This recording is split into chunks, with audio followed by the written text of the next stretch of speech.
ये एडवर्टाइजमेंट आपने तो देखा ही होगा। And what would my darling like for lunch today?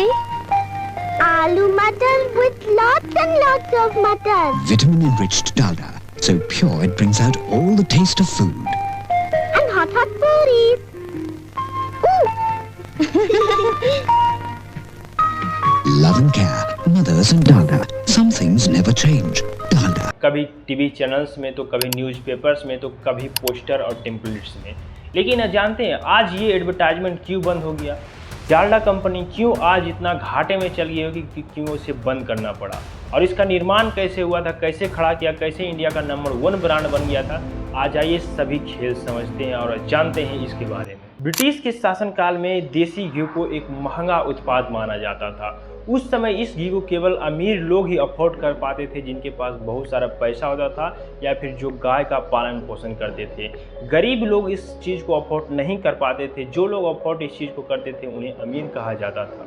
लेकिन इसी समय उस कंपनी को, मार्केट को एक किफ़ायती और एक ऑप्शंस की आवश्यकता थी जो कि इस सभी को सस्ते दाम में एक अच्छी सी पूर्ति कर सके। तभी 1934 में नीदरलैंड में इसका स्टार्ट किया गया और इसका नाम रखा गया दादा।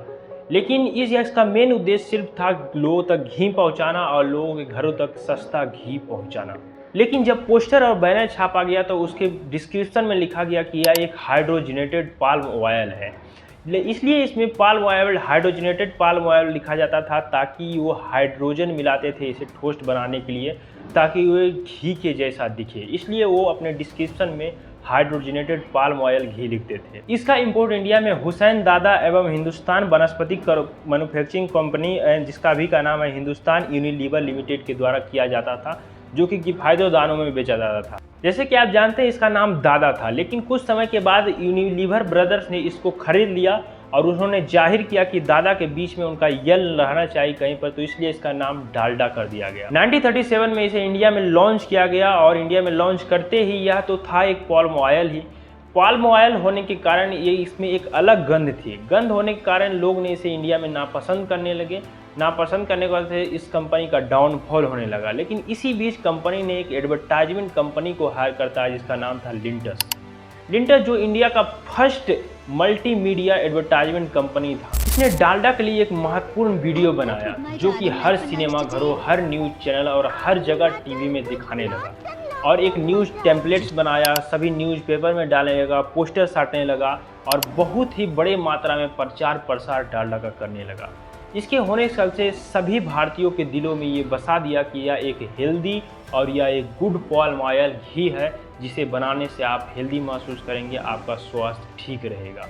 जैसे ही हुआ तो हर होटल, रेस्टोरेंट और हर शादी विवाह पार्टी, छोटे छोटे पार्टी में इसका इस्तेमाल किया जाने लगा और लोग इसका खूब यूज करते थे और एक सस्ता और कंफर्टेबल था। देखते ही देखते 1980 और 99 के बीच इसका 47 ब्रांच हो गया और इसने 30,000 से प्लस लोगों को रोजगार दे रहा था। यह बात जब संसद तक पहुंची तो वहां के एक कांग्रेस नेता ने, ठाकुर दास भार्गव ने कहा कि यह इंडिया से बैन किया जाना चाहिए।